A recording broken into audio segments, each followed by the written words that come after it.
Cultura del desarrollo con ella me gusta más todavía, así es, y ya estamos listos para que empezar a hablar nuestros programas acá, con la señora Elena Valero, con Álvaro, para cualquier cosa estamos listos para darles la palabra. Elena, ¿qué tal te ha ido? Muy bien, primero los saludo, estoy contentísima de estar acá con el amigo Poblet, el amigo de siempre, al quien quiero tanto y que cada vez que me llama vengo corriendo porque me gusta estar en la radio y estar con ustedes, con tantos amigos, reencontrarme con esos amigos de siempre. Yo quería empezar hoy, no sé si a ustedes les parece, no sé si han podido escuchar una conferencia que se está viralizando por internet, por Facebook, de Domingo Cavallo. Yo creo que a pesar de que mucha gente, le tiene rabia por el corralito y poca simpatía, ha madurado, y con los errores también que ha cometido y los aciertos, porque no hay duda de que ha tenido muchísimos aciertos.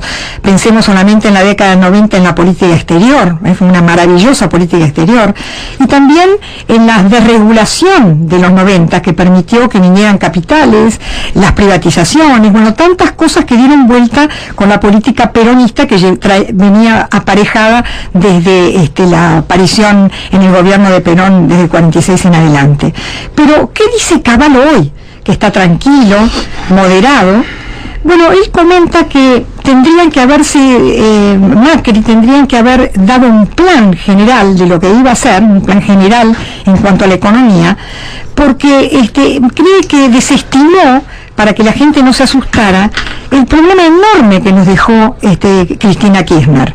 Entonces él piensa, después de haber hablado con gente del gobierno, que en las elecciones de 2017, si sale fortalecido, recién ahí comenzaría rápidamente a implementar una política que mejore la situación económica actual.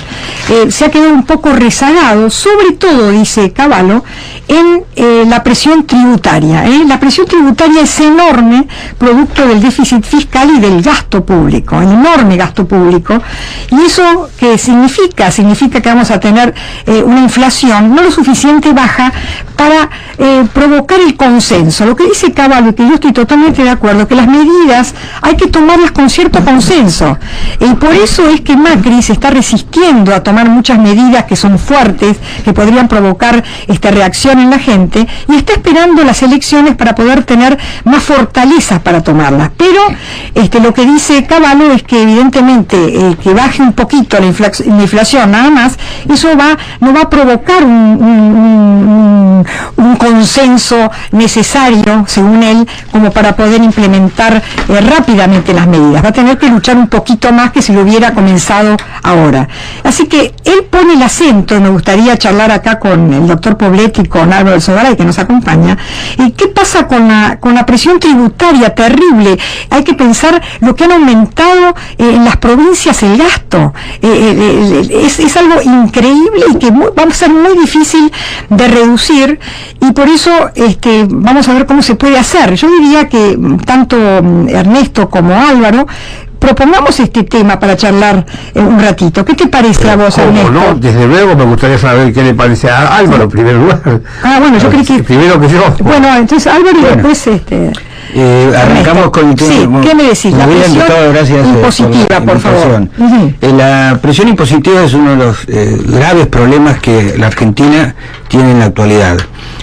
Argentina tiene en orden del 45 al 50% del Producto Bruto como impuestos que se superponen unos sobre otros. Es increíble la maraña impositiva que hay en la República Argentina. ¿Podrías repetirme de vuelta el porcentaje? Un 45%. 45% de presión impositiva. Y además una maraña impositiva que es impresionante, superposición de impuestos nacionales, provinciales, etcétera. Esto se fue armando en el tiempo, y sobre todo en la época del kirchnerismo, porque necesitaban tener recursos para financiar el gasto público, que fue aumentando también desembosadamente, digamos así.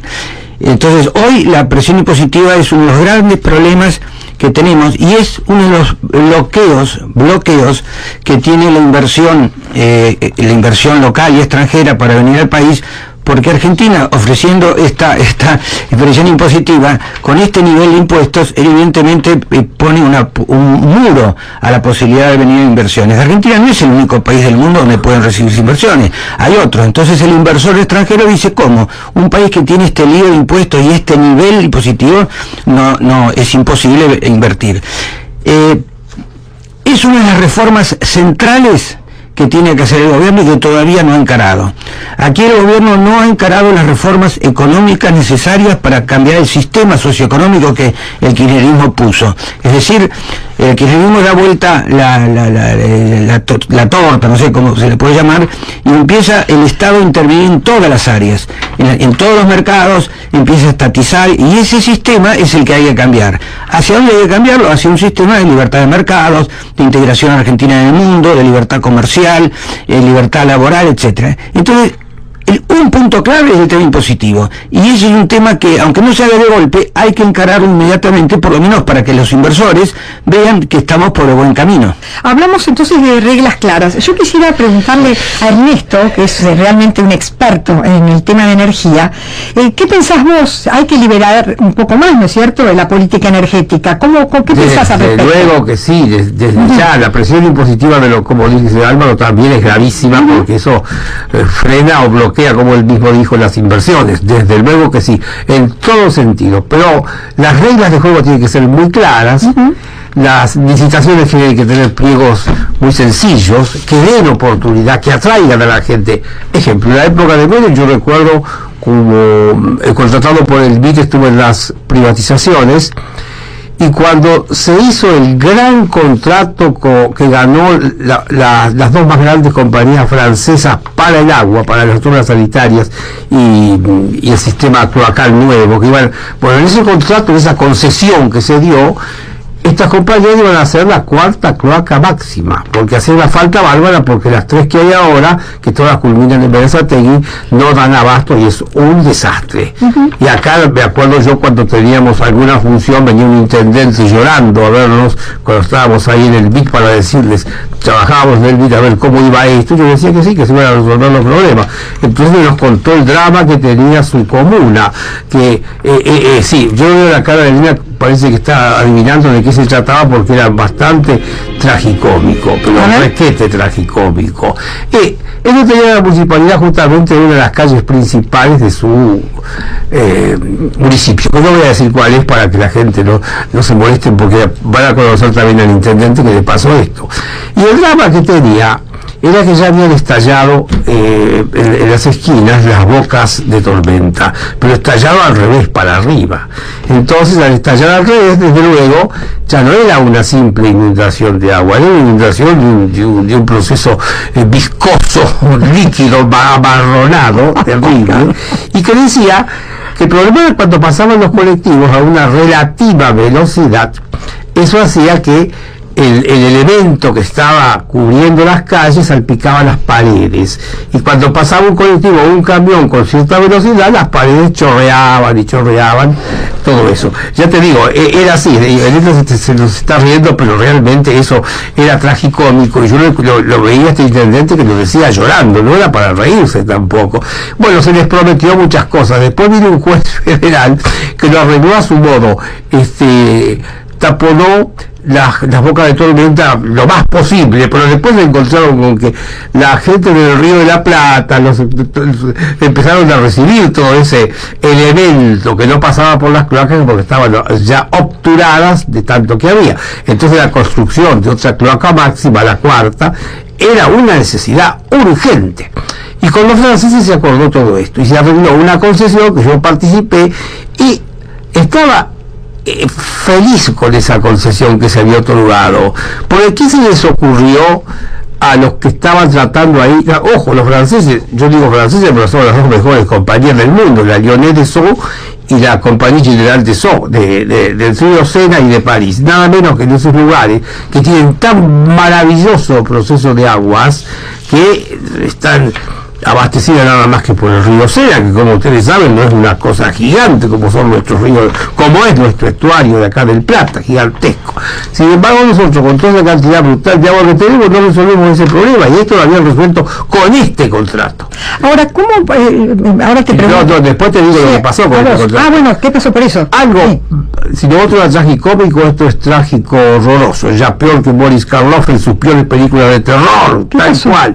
Sí, el señor Debido, cuando entró en el 2003 a estas compañías que estaban ya cumpliendo una capacidad de inversión tan gigantesca que solamente ellos, que abastecían a las mejores ciudades del mundo, las mejores ciudades del mundo contrataban a estas dos compañías francesas porque eran no solo solventes, tecnológicamente avanzadísimas, habían dispuesto, habían ganado la licitación porque hubo en aquellos tiempos, de parte de nosotros, éramos los que estábamos ahí con mucha intención de hacer las cosas bien. Entonces nos había ocurrido lo mismo que nos habían dicho los contratistas, los principales, pero en realidad estos franceses eran los que más insistían en esto.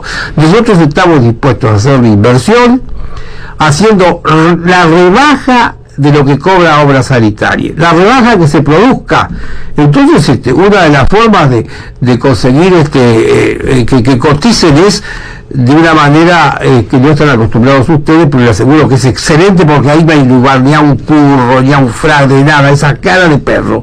El que más rebaje sobre la tarifa de Obras Sanitarias, a ese se le adjudica. Competencia. Sí, y estas compañías francesas propusieron el 28% de rebaja, y con eso van a hacer una inversión colosal que en ese momento empezaba por la cifra, agárrense, 4.000 millones de dólares inmediatamente, y un contrato a 30 años donde iban a abastecer todo, iban a seguir rebajando, e iban a no solamente el servicio de la producción de agua, de la provisión de agua, sino que todo el sistema cloacal, todo, y una nueva cloaca máxima construida por ellos. Una maravilla. Y la gente iba a pagar menos tarifa, muchísimo, se la rebajaban, automáticamente se construía todo.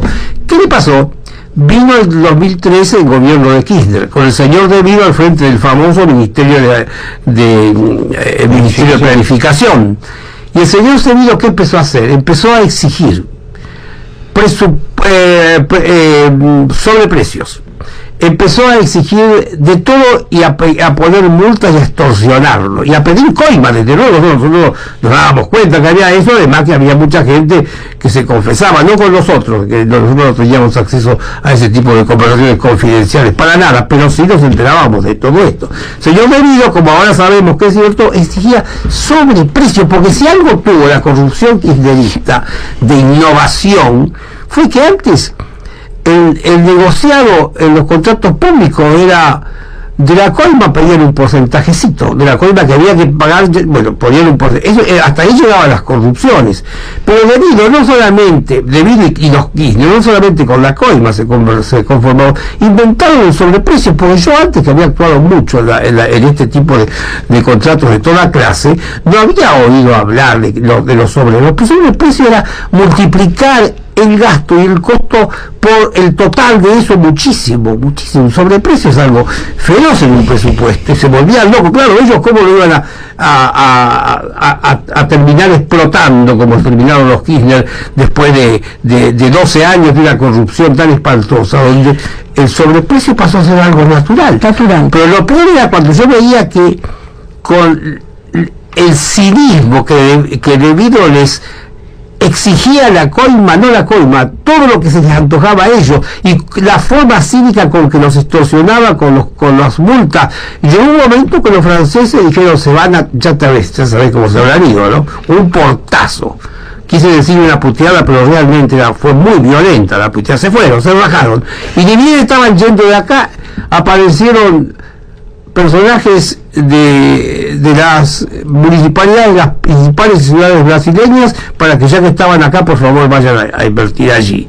Miramos la tragedia que fue se fueron, se bajaron, y después ya ves esto. Ahora, toda esa cantidad de inundaciones, la propia de Tolosa, de la espantosa inundación de Tolosa que dejó situaciones horrendas de que la gente ese día necesitaba el auxilio porque se habían perdido los muebles, las casas fueron en la misma ciudad en donde nació Cristina Kirchner, la presidenta. Terrible. Era tremendo. Toda esa gente quedó desprotegida, un desastre, y después seguían las inundaciones. Todavía estamos padeciendo todo esto, que esto es degenerado por coimas y por rufianes del Estado, nos han llevado a todo esto. Fue inconcebible. Por eso yo pensaba, ¿no? Cómo en la década del 90, que tan criticada, la política energética fue una política exitosa.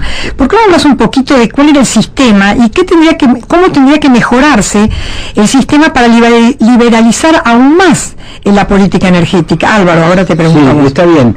Es importante destacar esto porque durante la década del 90, a mi entender, se hizo una reforma en el sector energético que fue de fondo, fundamental.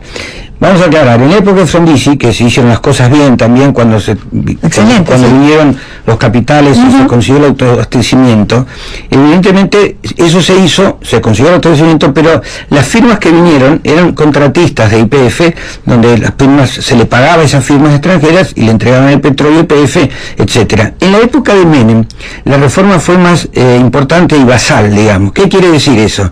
Que venían empresas a riesgo minero, como se llama en la jerga, a explotar el petróleo y a disponer libremente del recurso que obtenían. Y era muy importante, podían venderlo en el mercado local, o sea, se estableció competencia en los distintos segmentos del sector energético, o sea, petróleo y gas. Y en el medio, digamos, un gran usuario, un distribuidor, Edenor, por ejemplo, que tenía que comprar energía eléctrica a un generador, lo podía hacer libremente al precio que libremente pactaba. Luego pagaba un peaje por la transmisión de energía y daba el servicio. Lo mismo en todos los segmentos. Eran segmentos que estaban trabajando en competencia, en libre competencia, salvo en la parte de transporte, en energía, en cables y en gas, porque los tubos no eran 500 tubos, era un tubo y ahí sí estaba regulado el llamado peaje. Eso permitió en la década del 90 que vinieran inversiones a rabiar. Se aumentaron las reservas de petróleo, la exploración, vinieron centrales de energía, pero no pagadas por el Estado, pagadas por los privados, internacionales y asociados a firmas locales. Más de 200.000 millones de dólares se invirtió en el sector energético.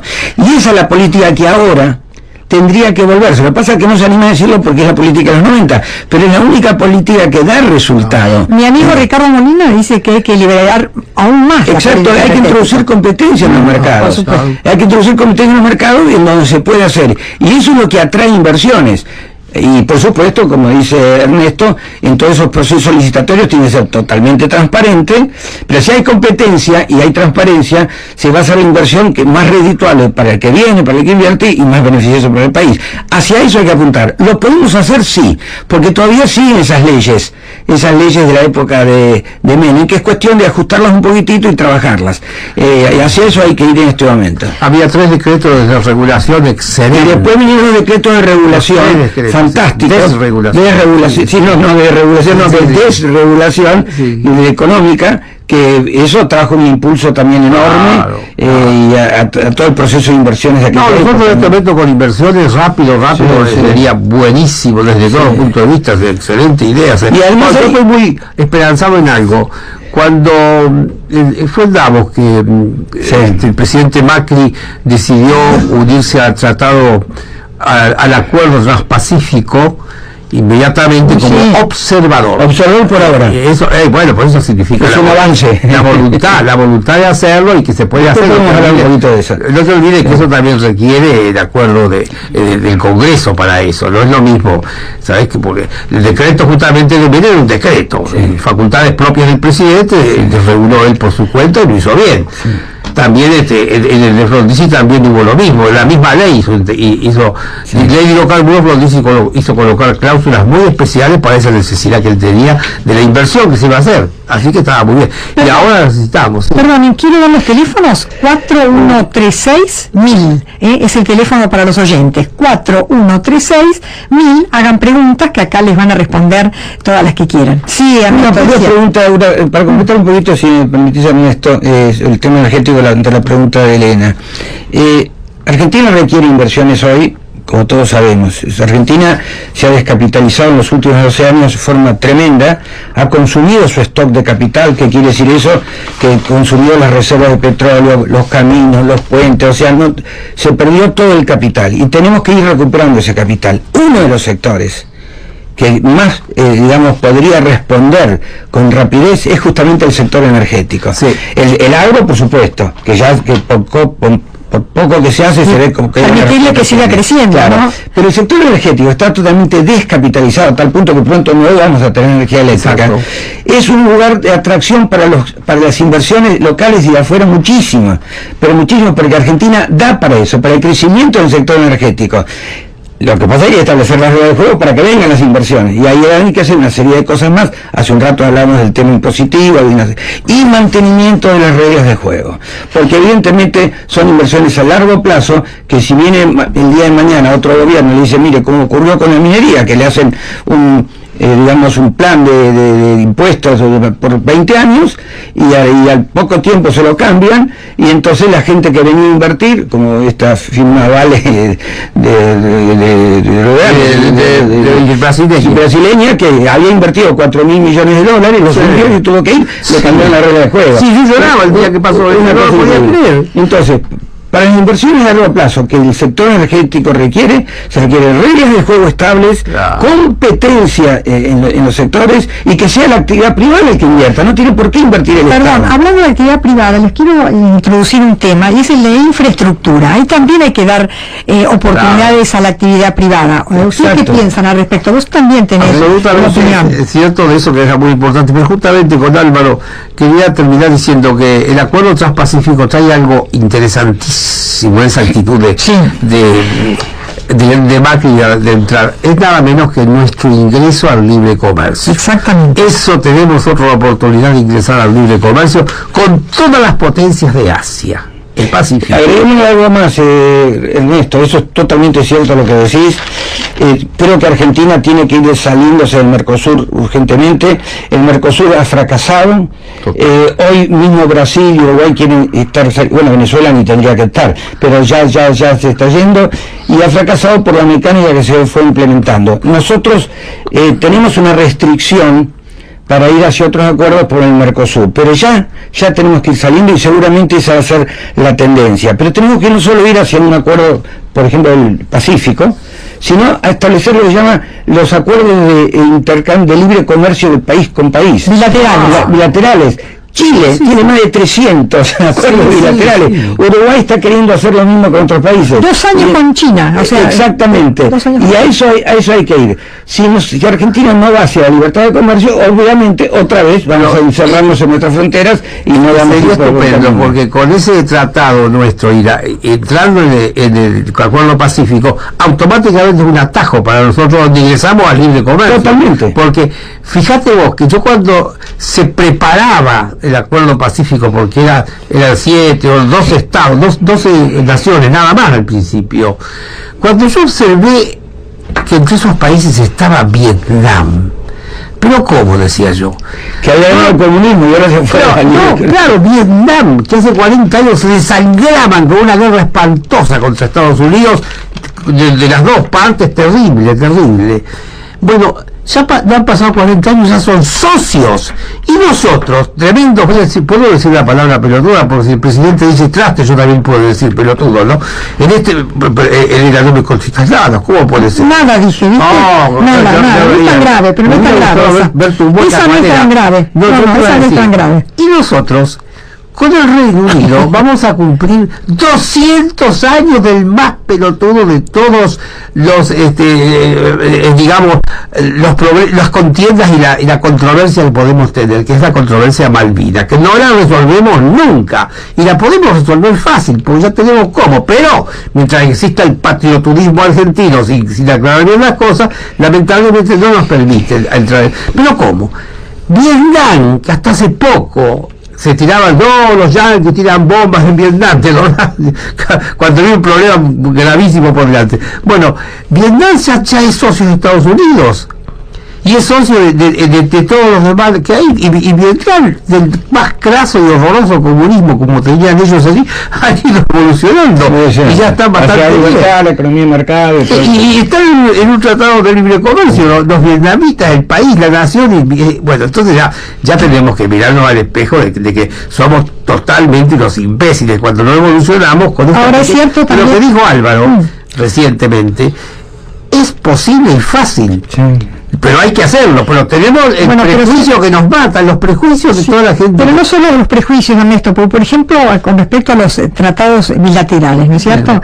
El hecho de que, por ejemplo, Uruguay haga un tratado bilateral con China, ya aparecen los empresarios que se van a oponer porque evidentemente Uruguay va a comprar autos a China, no a Argentina. O sea, poner las cosas en su lugar siempre tiene también sus problemas porque después de tantos años de implementar una política estatista, de subsidios, de prebendas, entonces no es tan fácil. Yo quiero que en todas estas críticas poder también resaltar que estamos, por un lado, teniendo una muy buena política exterior. Acuérdense, no había nadie que fuera a Davos. Los presidentes de todo el mundo están viniendo a la Argentina. O sea, es un paso que ojalá se pueda mantener durante otros 4 años. Y bueno, mucho más, por supuesto. Que no volvamos atrás, porque acá el problema es que empezamos bien y después, en vez de arreglar los problemas, volvemos al estatismo, a terminar con el libre comercio. Y eso nos está produciendo los problemas que tenemos en la actualidad. Yo creo que hay cosas que se están haciendo. Por ejemplo, proyectos para limitar los juicios por accidentes laborales, cosas que van a permitir a las empresas organizar sus empresas, y si se hace una reforma impositiva, como decíamos al principio, eso va a permitir competitividad, no por devaluación, sino justamente por más productividad, que es lo que se necesita, o sea, a través de la competencia. Vos estabas hablando de la política de Frondizi, que fue heroica, porque nosotros la estamos viendo desde este momento. Yo me acuerdo que hablar de libre competencia en ese momento era, pero que te pusieran una cruz. Entonces hizo algo heroico. Y bueno, y Menem, el gobierno de Menem, en su primer gobierno, al sacar todas esas limitaciones al comercio y en las limitaciones, además al campo, las retenciones que las eliminó y lo dejó a un sector que sin ayuda del Estado progresó enormemente. Acá cuando se mete el Estado a operar y no se le deja a la actividad privada funcionar y a la sociedad civil fortalecerse, volvemos a los problemas de siempre. Ahora, yo creo que el gobierno lo está viendo, pero tiene evidentemente trabas enormes y quiere esperar las elecciones del 17. Algunos dicen que se equivoca, que tendría que haber empezado ahora, pero lo que dice Caballo, y quería comentarles, es que después de, por lo menos, si llegan a las elecciones de 2017, que vaya preparado Macri, porque una vez que esté fortalecido, esté mucho mejor preparado que cuando asumió, que ahí empezó a dar un lado para el otro, vueltitas para un otro, no creía que iba a ganar. Ahora que está en el gobierno, estar preparados para la reforma impositiva, para tratar de bajar la inflación en serio, para dar confianza al capital privado, ¿no? Es un problema del ser humano ese. Te debe decir por qué te digo del ser humano inmediatamente. Bueno, hacíamos una edición de radio del Vicente López llamada Parábola. Sí, me acuerdo, bueno, perfecto. Esto que te decía es una parábola. Y el ser humano primitivo, cuando constituyó la aldea y empezaron a vivir en aldeas, cuando algún jefe de familia o algún habitante de esa aldea lo echaban de la aldea, pobre tipo, lo peor que le podía pasar es que lo echaran de la aldea, lloraba, se desesperaba por volver a la aldea, que lo admitan. Bueno, el país de esa isla, sea gigante o una potencia extraordinaria como la famosa Unión Soviética, basta estar fuera del mundo que ya pasa a ser un paria, totalmente paria. Y estos 12 años del kirchnerismo fue la forma de sufrir más ser un paria, porque no teníamos... ¿Qué tendencia tengo a decir palabras o ese no quiero? Si Macri dijo trasto, yo por qué tengo que decir esta otra. No. Y sí, es terrible el aislacionismo, porque ahí se sufre una enormidad cualquier país. La gigantesca Unión Soviética no subió y era poderosísima. Y el primer país de la historia que se autoexcluyó del mundo por sus estupideces internas era Esparta, la famosa Esparta que el imbécil, mirá como te cuido de decir palabras, el imbécil de Licurgo les hizo un reglamento tan horroroso donde los valores principales de la comunidad espartana eran el Estado y el ejército, las fuerzas militares. Bueno, chao, ahí murieron para siempre. Venezuela. Se lo con todo. La Venezuela, el chavismo, exacto. Chavismo, todo eso también es exactamente lo que Corea del Norte. Claro, exacto. Claro, ellos se han excluido del mundo y no pueden exportar, no pueden importar, claro, si están afuera del mundo. Y nosotros con los Kirchner teníamos eso. No viene otra vez la palabra fea, un tonto peso, un tonto mango acá, para nada lo entró durante toda la época de los locos Kirchner, porque estos, además de rufianes y corruptos, tenían esa imbecilidad en la cabeza. No se podía hacer nada, como tú. Ahora por suerte entró el respiro de alivio que tuvo nuestro país ahora que digamos que son las 12:37, ya nos pasamos de la primera media hora. Por favor, que venga la David al recreo. Que no es Fernando Enrique, pero es muy buen tipo, se llama Mauricio. Doy fe, Mauricio. Buenos días, hablan Angélica y Pedro de Palermo, Hollywood. Felicitaciones por el programa. Siempre lo escuchamos, doctor Poblet, pero hoy tenemos la suerte y la alegría de poder saludar a Elena Valero Narváez. O sea que por favor le rogamos le transmita nuestros saludos. Muchas gracias por todo. Que siempre los señores cerca. Muy bien, amigos, ya saben, 4136.1000. Ese es nuestro, donde usted llama y deja dicho directamente nomás, no tiene que pasar ni pedir número ni nada. Ahora que sí, que son las 12:39 con 20 grados 4 décimas de temperatura, continuamos con este programa. Antes, déjame mandarles un abrazo redondo a Angélica y a Pedro, los grandes amigos de siempre. Bueno, los grandes amigos, es cierto, siempre lo siguen siendo. Hoy hay un poco de discusión en el país por este asunto que naturalmente que es el Frente para la Victoria y ellos los eternos y malditos opositores a cualquier cosa que se haga acá. El presidente Macri o el gobierno actual llamó a un censo, digamos que era eso lo que llamó más que nada, fundamentalmente a un censo. Y empezaba a ponerle palos en la rueda y atacarlo y hablar de todo. Y los principales protagonistas de este absurdo combate son los gremialistas más locos que hay, que son entre ellos los docentes, que son, no digo que sean insaciables, porque tienen sueldos malos por culpa de ellos, pero no solamente de ellos, sino por culpa del kirchnerismo y los 12 años horrorosos que tuvimos, y el gasto público, nada más y nada menos. Pero ahora vamos a aclarar las cosas también con parábolas, como decíamos recién, ¿no es cierto?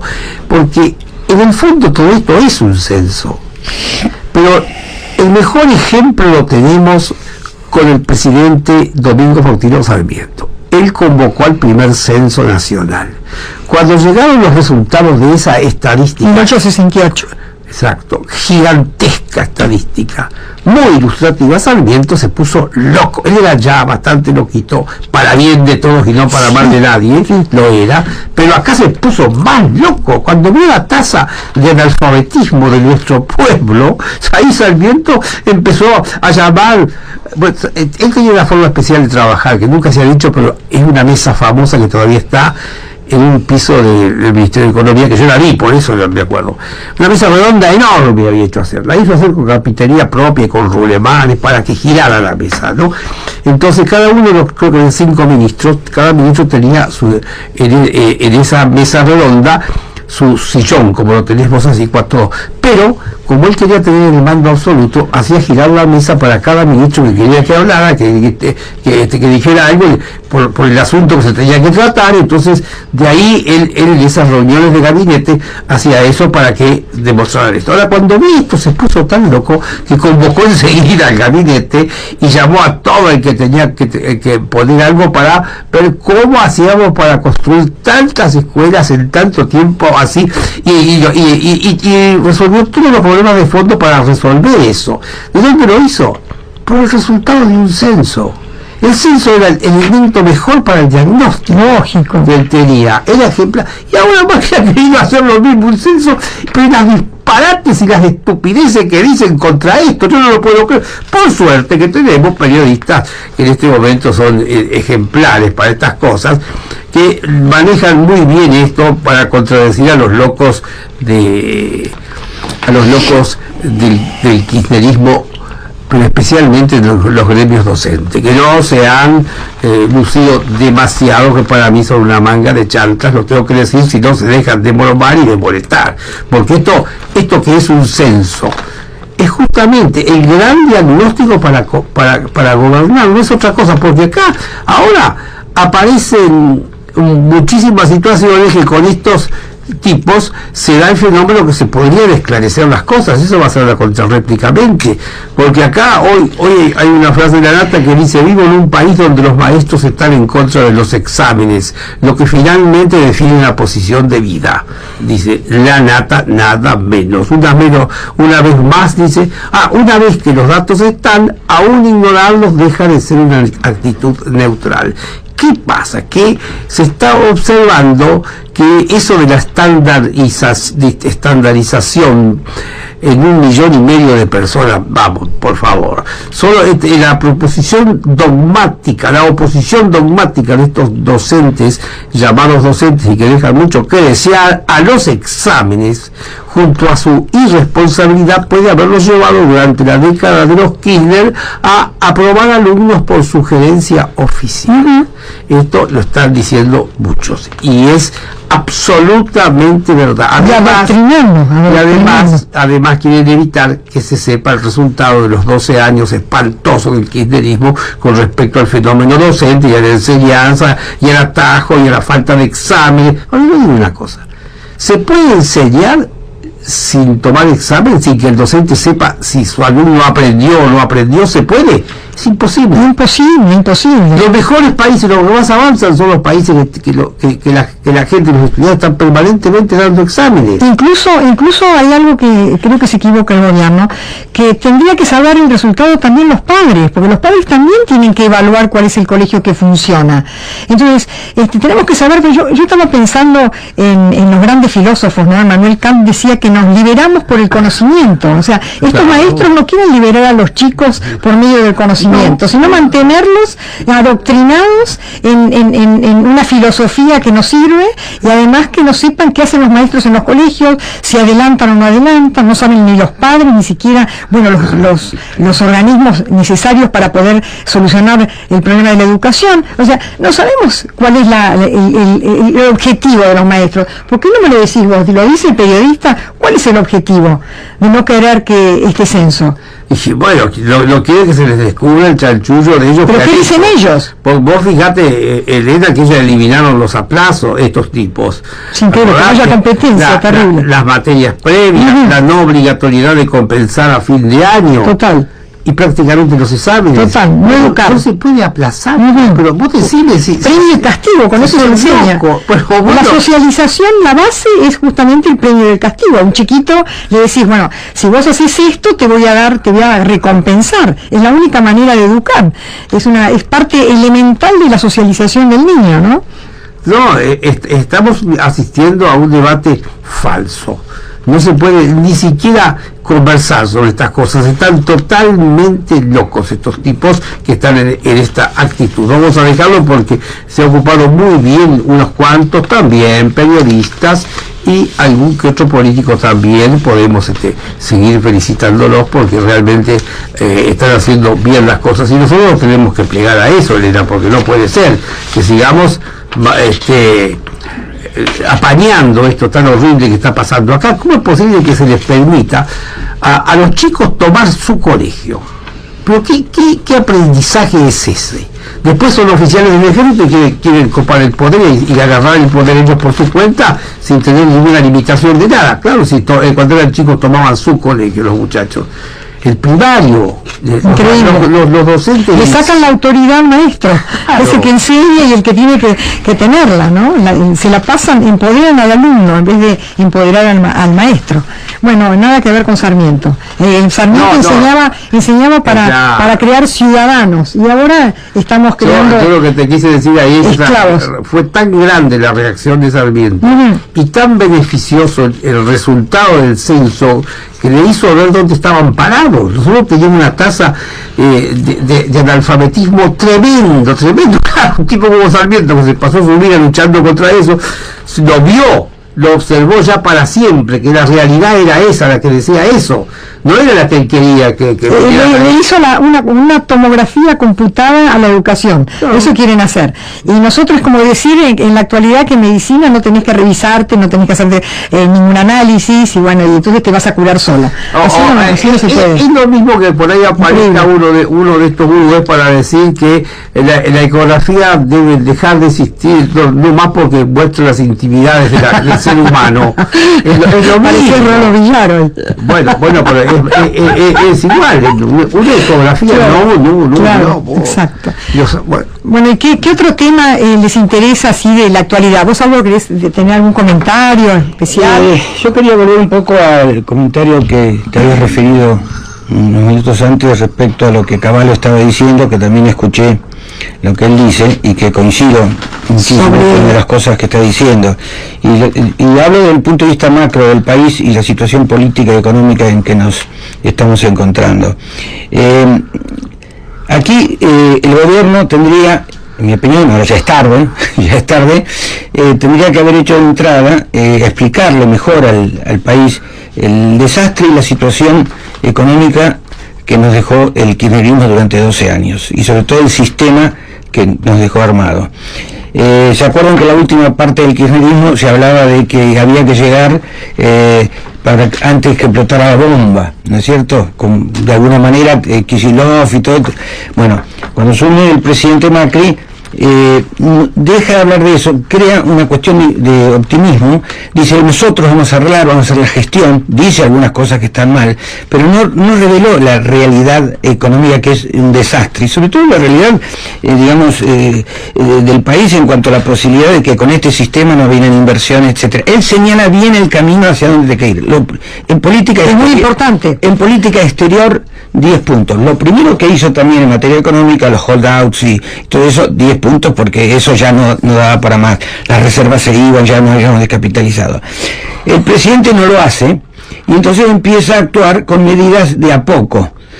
Ahora, el problema está que con medidas de a poco no sirve mucho, porque las presiones sociales que va acumulando son muy grandes, porque evidentemente la inflación que se heredó y una serie de cosas, y me parece que se está actuando mal en el sentido de dar demasiadas concesiones a esas presiones sociales, sin mientras tanto tomar las medidas de fondo. A mí me parece que ahora no lo va a hacer por las elecciones del año que viene, porque muchas de esas medidas tienen su costo, evidentemente. Si nosotros queremos combatir la inflación realmente como debe combatirse, hoy no se está combatiendo la inflación, y si me permiten 2 palabras, lo que se está haciendo es disminuyendo el índice de precios, pero la inflación, las causas, la fuente de la inflación se mantienen, y cada vez más todos sabemos que el enorme gasto público y el déficit que genera eso, porque además no podemos cobrar más impuestos porque hay recesión y porque no se pueden cobrar más impuestos, eso se mantiene permanente como fuente de inflación futura. Nosotros, ¿por qué podemos hoy manejar índices más bajos? Porque estamos instituyendo la emisión monetaria, que es buena, pero por deuda. Y entonces ahí viene todo el problema monetario que se está jugando en el gobierno, que le va a permitir tranquilidad al gobierno hasta las elecciones que viene. ¿Por qué? Porque no emite como se emitía antes, toma deuda, pero lo lleva a pesos, y cuando lo lleva a pesos tiene que esterilizar esos pesos. Para que la gente entienda, esterilizar significa que el Banco Central tiene que poner préstamos para retirar esos pesos y no generar inflación, pero a tasas altísimas, y entonces se produce un efecto inverso, que es que vienen dólares, ahora están sobrando dólares, digamos, pero no se toma en cuenta el pasivo de lo que el gobierno tiene que hacer más adelante. Sí. Yo quiero decirte, bueno, hay una política de Prat-Gay, y por el otro lado una política del Banco Central. ¿Vos crees que van amigablemente esas políticas? ¿O tendría que haber un cambio? Al no hacer las reformas, Prat-Gay, vamos a suponer que él las tendría que hacer porque es el ministro de Hacienda, es el encargado antes de Economía, lo que hace el presidente del Banco Central es hacer lo que se llama política monetaria. Es decir, trata con la política monetaria de no emitir plata, y con eso evitar que la inflación suba. Pero está, y como dije recién, pero eso es paliar una situación. Acá lo que hay que hacer es la reforma de fondo. Puedo decir 2 o 3 o 4 reformas las que el gobierno no está haciendo y que tiene que hacer. Primero, la reforma administrativa del Estado. Fundamental, el Estado gasta muchísimo, incluso en su parte administrativa, ministerios, cosas, etcétera. Tiene que irse, por supuesto, a una política de eliminar los subsidios para bajar el gasto público. Lo empezó a hacer, se lo un lío en el país, con el tema de las tarifas. Bueno, ahora parece que está encaminado, pero muy con cuentagotas. Tiene que irse a una reforma arancelaria. El sector de la industria está totalmente protegido y es ineficiente y no competitivo. Tiene que ser una reforma tributaria, una reforma laboral para flexibilidad. Hay una cantidad de cosas que hay que poner en marcha. Esperemos que las haga, Esperemos que las haga. Sí, Álvaro, tenemos oyentes. Y los únicos privilegiados de este programa son los oyentes. A ver. Perfecto. Sí, buen día para su programa de Eduardo Belgrano. Bueno, quiero opinar sobre lo que están hablando ustedes, sobre el tema del comercio, de la salida al Pacífico y todo eso. Yo creo que la solución es reactivar el ferrocarril de Belgrano y privatizarlo, o sea, darlo a una concesionaria privada, a una operadora. Por ejemplo, Bolivia, tiene el ferrocarril en manos de una compañía norteamericana, operadora, y Chile también, está en manos privadas. Entonces, si nosotros privatizamos el ferrocarril de Belgrano y lo unimos con Chile y Bolivia, tenemos una salida segura a Chile, al Pacífico. Y si estaría operado por empresas norteamericanas sería mucho mejor, porque ellos saben manejar, saben operar y gerenciar un ferrocarril, cosa que el Estado ha fracasado completamente, como no sabe manejarlo. Y es la manera de bajar los costos de transporte y fletes, y aumentar la competitividad. Y bueno, buenos días. Estaban hablando recién, ahora están hablando de los sindicalistas docentes. Yo me disiento, más que lo siento, docente sindicalizado dejó de ser docente, se convirtió en sindicalista para hacer plata o para hacer fuerza de choque, era otra forma de hacer plata, pero dejaron de ser docentes, así que no me mientan con eso de que son sindicalistas docentes. No, son sindicalistas. Los docentes siguen siendo docentes. Era esa simple disidencia nomás. Gracias. Volvemos al aire, amigos, ya que hemos escuchado a nuestros oyentes, no podemos darle un poco más de tiempo, lamentamos muchísimo, pero vamos a considerar ahora algo que yo con Álvaro también quisiera comentar, lo que es muy importante.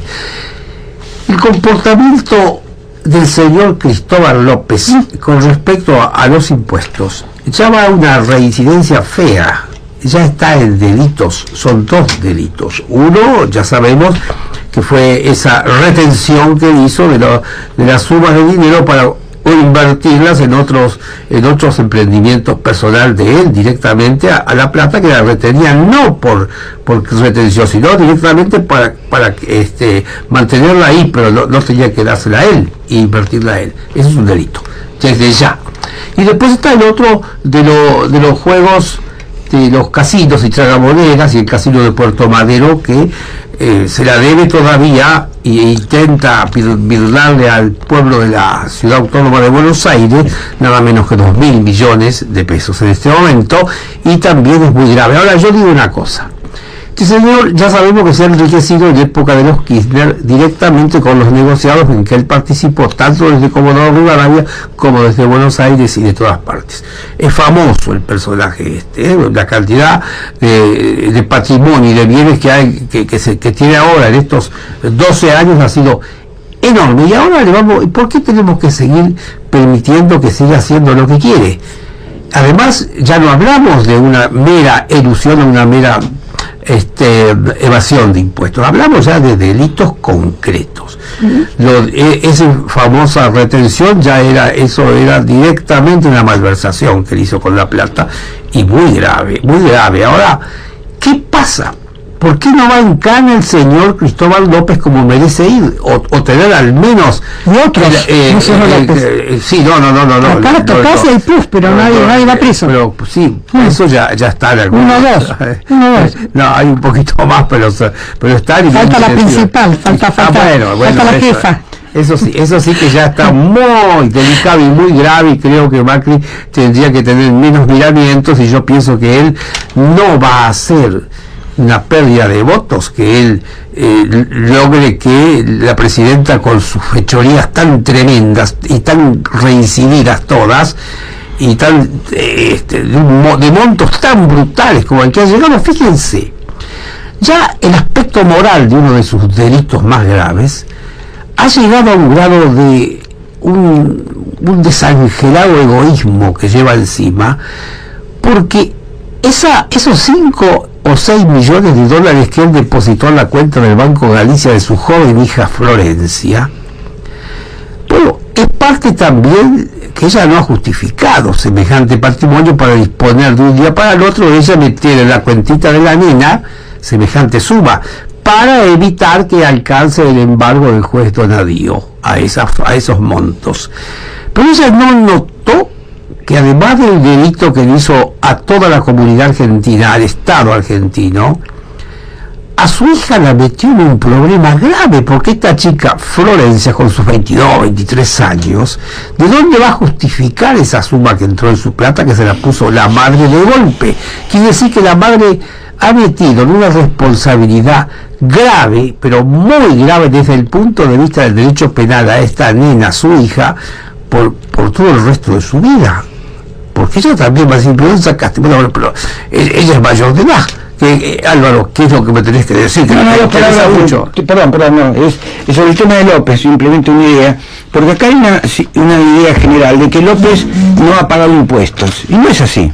No son los impuestos de que López dejó de pagar, es, como bien dijiste, Ernesto, es una retención. ¿Qué quiere decir? Que cuando se vende un litro de nafta, un 50% son impuestos que hay que entregar, pero no impuesto de la actividad, claro, que es dinero que no le pertenece, que hay que entregar, ¿no es cierto?, a la FIP. Bueno, entonces, en el camino López se queda con un dinero que no es de él, que es de sus trabajadores. El dinero de un litro de nafta, ¿sí?, lleva el 50 o 60%. ¿Y a dónde iba eso? Eso tiene que ir inmediatamente a la FIP, pero no como impuesto de su actividad, que es otra cosa, ganancia y eso. Sí, claro. Es dinero que yo te entrego a vos para entregárselo a alguien. Y en el camino dijiste, no lo entrego, me lo guardo, o sea, como si asaltara un banco, y además hago cosas mías con ese dinero.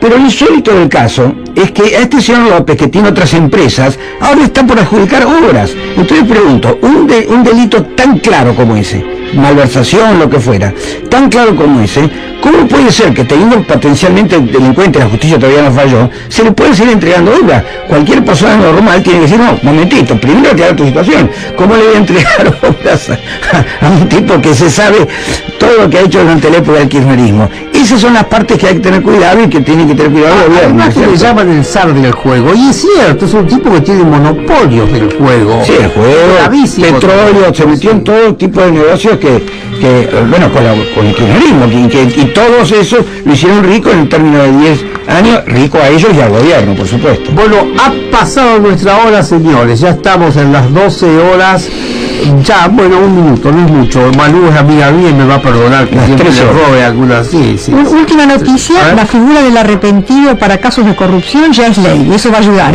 ¿o no? Muy bien, ya es cierto. Bueno, pues, señores, muchas gracias por su atención, muchas gracias Elena Valero Narváez y Álvaro Sogaray por haberme acompañado en esta circunstancia. El próximo sábado estaremos otra vez con ustedes, amigos, de este programa que se sigue llamando La Aventura del Desarrollo en esta misma Radio Concepto. Gracias y hasta el sábado. Hasta el sábado.